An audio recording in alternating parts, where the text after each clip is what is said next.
Olá, bem-vindos de volta à nossa conversa sobre finanças estratégicas, pensando aqui na visão do CEO, essa nossa segunda e última parte. Na primeira, a gente deu uma olhada nos fundamentos, né? Indicadores, DRE, fluxo de caixa, capital de giro, aquela base para entender a saúde da empresa no dia a dia. Agora o papo vai ser mais estratégico. A gente vai mergulhar em como definir preço, estrutura de capital, gestão de caixa e também valuation, governança, tributos, tomada de decisão e até cultura financeira. Ufa, bastante coisa, vamos lá. Vamos sim. É isso mesmo. Agora a gente foca nas decisões que realmente, sabe, moldam o futuro. Sair um pouco do operacional e pensar mais a longo prazo, na sustentabilidade e no crescimento. Perfeito. Então, começando pela precificação, que está lá no capítulo 7. O método clássico, custo mais margem, o tal do markup, ele é simples, né? Mas parece limitado, talvez até perigoso. Olha, ele é simples, sim. E por isso mesmo pode ser uma armadilha se for a única ferramenta. O grande problema do markup é que ele só olha para dentro, para o custo. Ele ignora totalmente duas coisas cruciais: o valor que o cliente percebe na sua oferta e o que a concorrência está fazendo. Você pode acabar com um preço que ninguém paga ou, pior ainda, né, deixar muito dinheiro na mesa com um preço baixo demais. Entendi. O markup seria mais um piso, então? Exato, um ponto de partida, mas não o preço ideal que maximiza o resultado. E aí que entra a precificação baseada em valor, certo? A chave vira para o cliente. Como é que funciona isso na cabeça do líder? Precisamente. A pergunta muda, deixa de ser quanto custou e passa a ser quanto valor isso gera para o meu cliente. E o desafio é quantificar esse valor, né? Ajuda a economizar tempo, dinheiro, reduz risco. Quantificar o benefício. Isso, quando você consegue medir e comunicar isso, seu preço vira uma fração desse valor. Pensa na Apple, por exemplo. O preço do iPhone não tem a ver só com as peças, né? Claro, tem todo o ecossistema, a marca. Exatamente. É percepção de valor. É aí que as margens boas aparecem. Faz todo sentido. E essa análise vai além do produto, né? O material fala de canais, de clientes. Sim, fundamental. Analisar a margem de contribuição por canal, tipo loja física, online, distribuidor e também por cliente ou segmento. E aí pode ter surpresa, imagino. Muita. É comum descobrir que aquele cliente ou canal que fatura horrores, na verdade come quase todo o lucro. Custo alto para atender, muito desconto, inadimplência. E aí entra a ideia polêmica de demitir cliente ou canal. Parece radical, né? Mas é estratégico. É ter coragem de focar onde o dinheiro realmente rende mais para o negócio a longo prazo.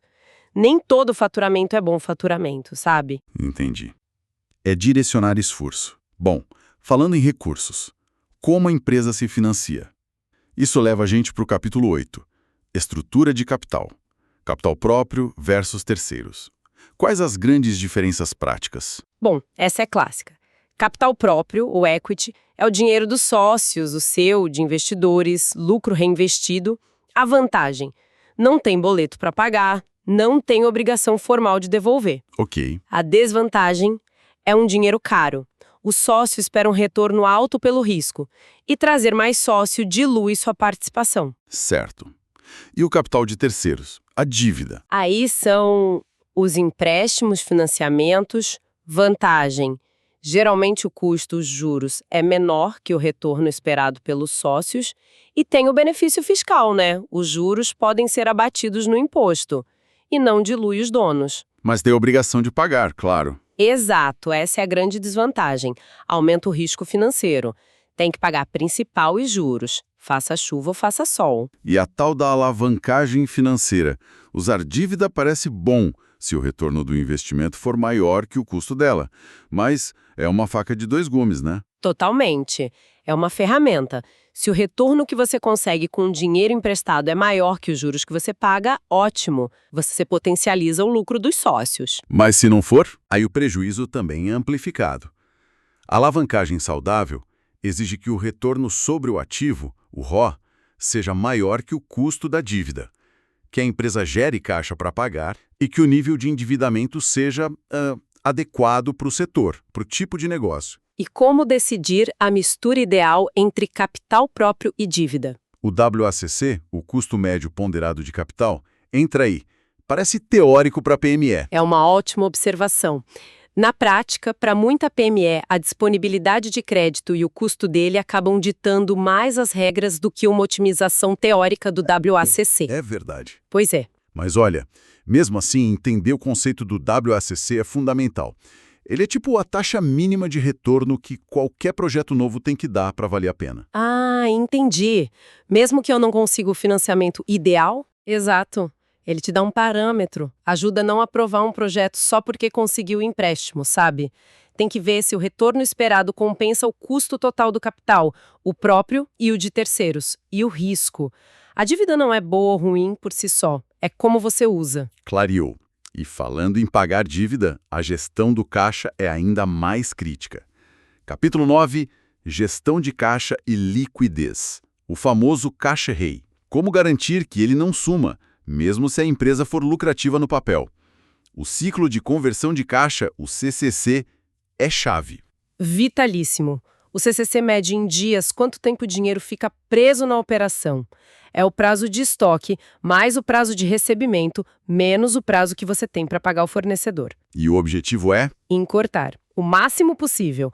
Menos dias no CCC significa que a empresa precisa de menos capital de giro, menos dinheiro empatado para funcionar. E como faz isso? Gestão de estoque afiada. Acelerar o recebimento dos clientes com política de crédito e cobrança eficientes e tentar negociar prazos maiores com os fornecedores.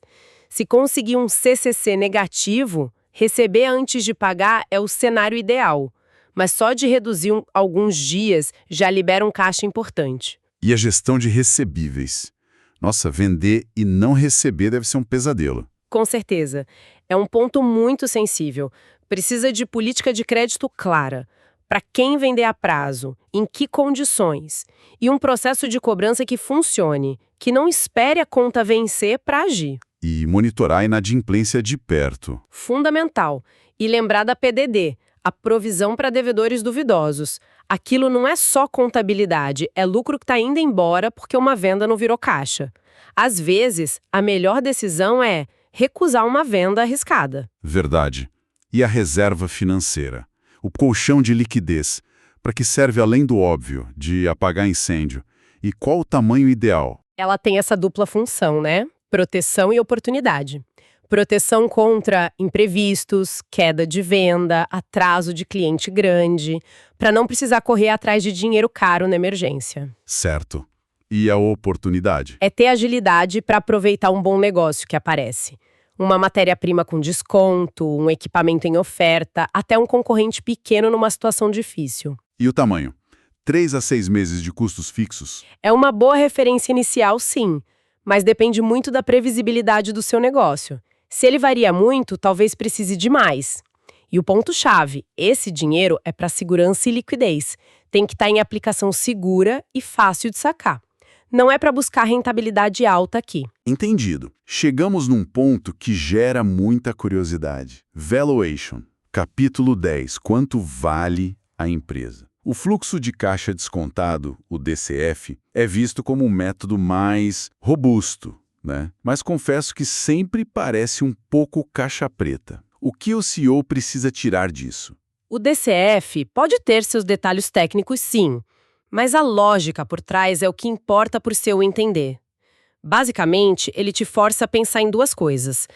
Quanto caixa livre sua empresa vai gerar no futuro e qual o risco disso acontecer? O risco entra na taxa de desconto, o WACC? Exatamente. Então, mais do que o número final em si, o grande valor do DCF é o processo. É testar suas premissas de crescimento, de margem, de risco.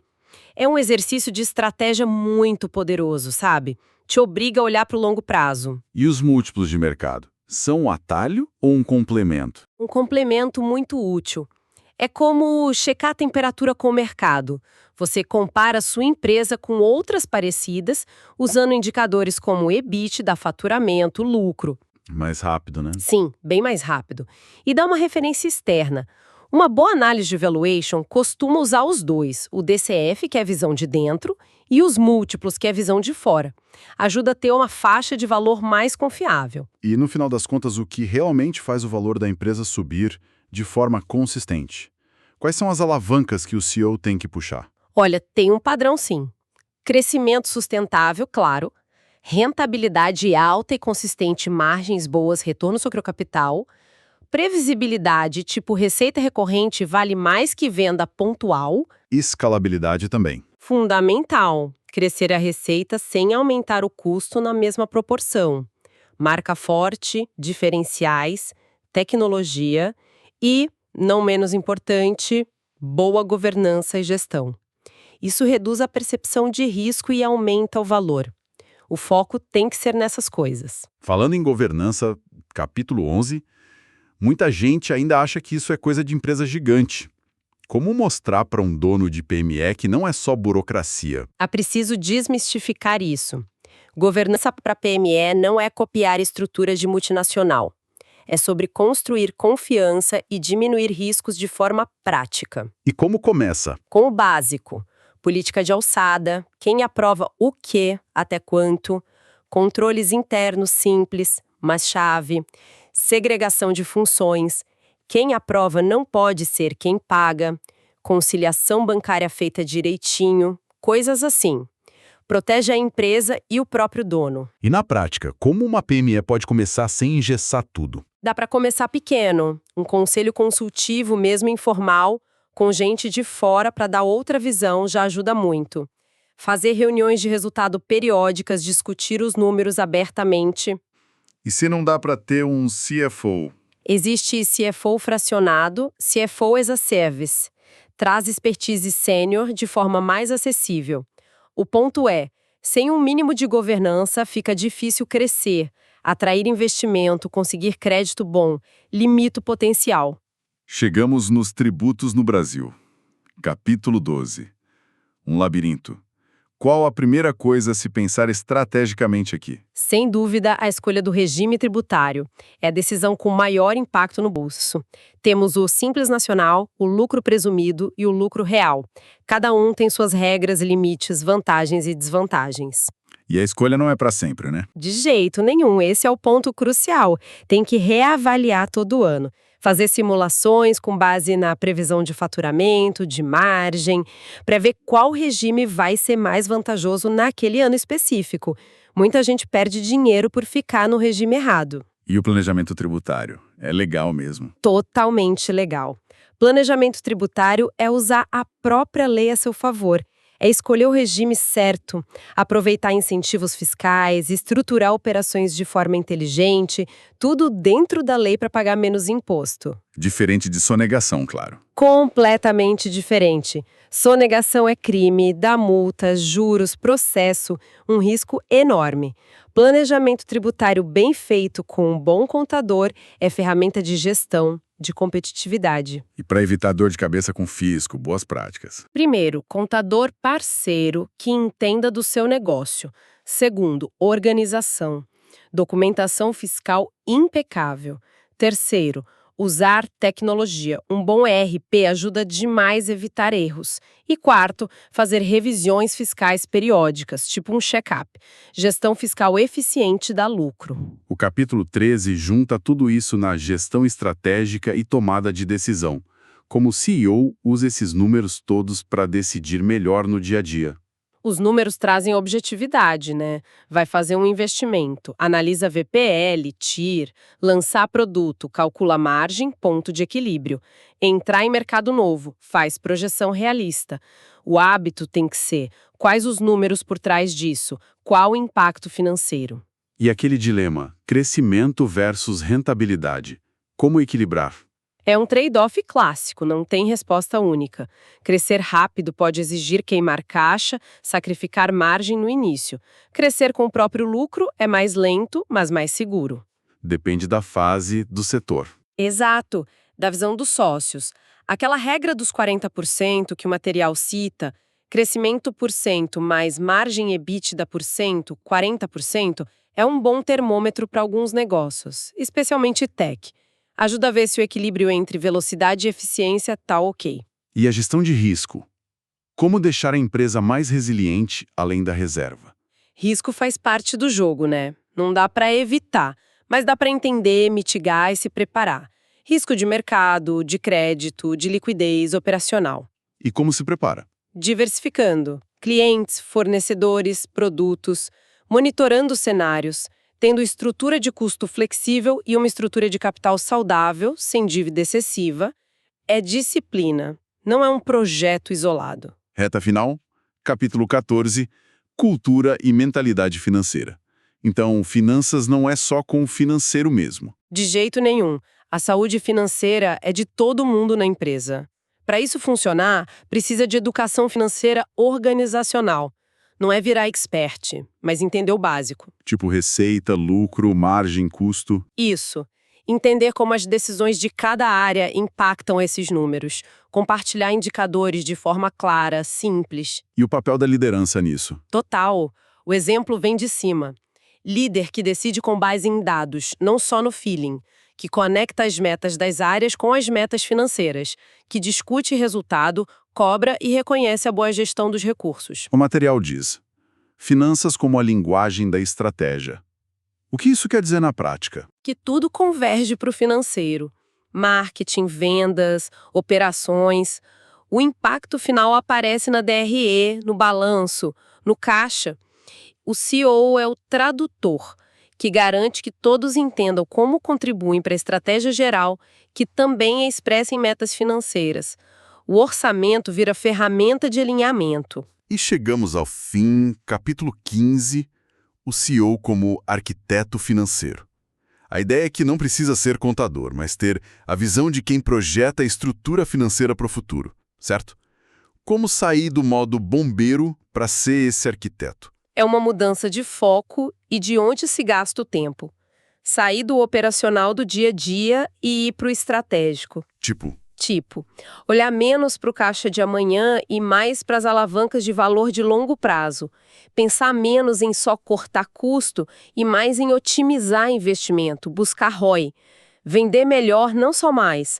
Construir processos para evitar problemas em vez de só apagar incêndio. E para isso precisa delegar, confiar. Exato. E ter gente boa de finanças do lado. Um controller, um diretor, um CFO, alguém competente para ajudar a construir essa arquitetura. Então, resumindo essa nossa conversa, gestão financeira estratégica vai muito além do número. É construir base sólida para crescer, decidir melhor e criar valor de forma sustentável. Exatamente. E talvez só para fechar com uma reflexão que o material provoca. À medida que a gente fica melhor em usar dados e finanças para otimizar o valor, e isso é essencial, como a gente garante que essa busca por eficiência não ofusque outras coisas importantes? Tipo o quê? Tipo inovação de longo prazo, bem-estar da equipe, impacto social, coisas mais difíceis de medir no curto prazo, talvez.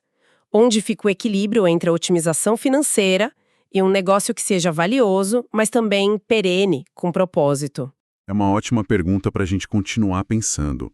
Com ela, a gente encerra essa nossa análise sobre finanças estratégicas para o CEO. Esperamos que tenha sido útil essa exploração.